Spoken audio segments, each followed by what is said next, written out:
हम कैसे हैं आप? आशा करती हूँ बहुत अच्छे होंगे, स्वस्थ होंगे, मस्त होंगे। फ्रेंड्स, मैं भी स्वस्थ हूँ और मस्त हूँ। अभी थोड़ा ठंड लग रहा है क्योंकि अभी शाम का टाइम हो चुका है और आज मौसम करवट बदल ली है। तो आप हमारी वीडियो को लास्ट तक देखिएगा, तभी आप समझ जाइएगा कि मैं क्या बोली। और मौसम ठंडा होने से इतनी मुझे खुशी क्यों हो रही है, तो चलिए मैं बताती हूँ कि ठंडा आज कैसे लग रहा है। क्योंकि आज ठंडा ठंडा हवा चल रहा है, जो उत्तर दिशा से चलता है तो वो ठंडा हवा रहता है। हमारे गांव में यही कहते हैं, जब उत्तर दिशा से हमेशा ठंडी हवा बहती है। तो आज ठंडी हवा बह रही है और ठंड भी लग रहा है। नहीं तो आज से पहले दिन तक दिसंबर का, तो आज 23 दिसंबर है। आज से पहले दिन तक ठंड बहुत ही कम था, जिस तरह रहना चाहिए उस टाइप का नहीं था। क्योंकि हर बार दिसंबर में तो इतनी ठंड पड़ती है, इतनी ठंड पड़ती है कि हमारे यहाँ पाला जम जाता है। पाला यानी कि बर्फ की पतली लेयर जम जाती है, सच में यहाँ पे जमती है फ्रेंड्स।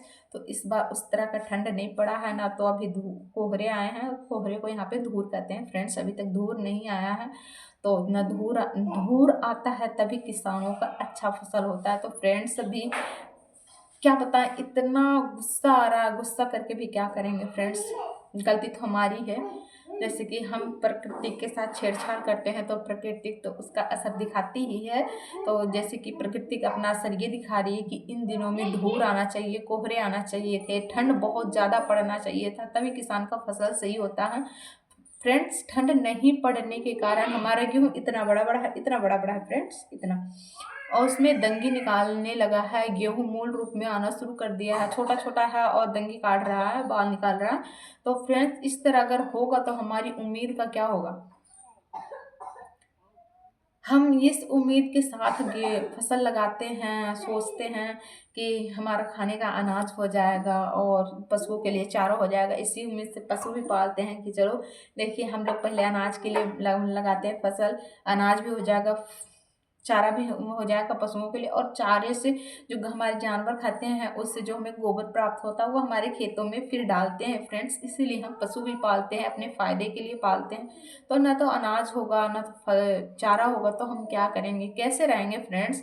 जैसे कि शहरों में तो बहुत सारे उद्योग रहते हैं, पर हमारा तो मूल रूप यही है कि हम खेतों में काम करते हैं। खेतों से ही हमारा गुजारा गुजारा तो नहीं होता, हमें भी बाहर काम करना पड़ता है। जैसे हमारे घर के जो हैं वो बाहर जाते हैं, लेकिन ऐसा होता है कि अनाज हम घर का खा लें और चारा भी हो जाए। हमें जैसे नहीं होता है, जिस बार नहीं होता हमें मोल लाना पड़ता है जो सूखा चारा, और यहाँ पे बहुत महंगे होते हैं सूखा चारा फ्रेंड। इसलिए हम ज़्यादातर चाहते हैं कि खेती हो और हमें जो सूखा चारा भी मिले। लेकिन क्या करें फ्रेंड्स, प्रकृति इतना अपना प्रकोप दिखा देती है, कभी कभी समझ में नहीं आता। इसी तो हम रोक भी नहीं सकते, इसी तो हम मना भी नहीं कर सकते, क्योंकि ये तो प्रकृति है, प्रकृति को कोई भी रोक नहीं सकता फ्रेंड्स। अभी जैसे कि अभी दो बहुत सारे न्यूज़ निकल के आ रहे हैं, दो मोस्ट न्यूज़ है फ्रेंड्स। इतना बुरा होने वाला है हमारे साथ, क्या बताएं। जैसे कि बताया जा रहा है कि अरावली की पहाड़ी को काटा जाएगा, जो 100 मीटर से नीचे की है उसे काटा जाएगा फ्रेंड्स। मेरे इलाके में भी अरावली पहाड़ी आती है, हमारे आसपास में ही है, 3-4 किलोमीटर के आसपास में ही अरावली पर्वत आती है। तो फ्रेंड्स, वो कट जाएगा तो हमारा बहुत ही नुकसान होगा, सांस लेना मुश्किल हो जाएगा। जैसा कि इंटरनेट पे बहुत सारी बड़े बड़े लोग बता रहे हैं। पता नहीं ये डिसीजन क्यों लिया गया, कैसे लिया गया, क्या दिमाग में गोबर भरा पड़ा था जो ये डिसीजन ले लिए, हमको समझ में नहीं आ रहा है। ऐसा कैसे सोच सकते हैं।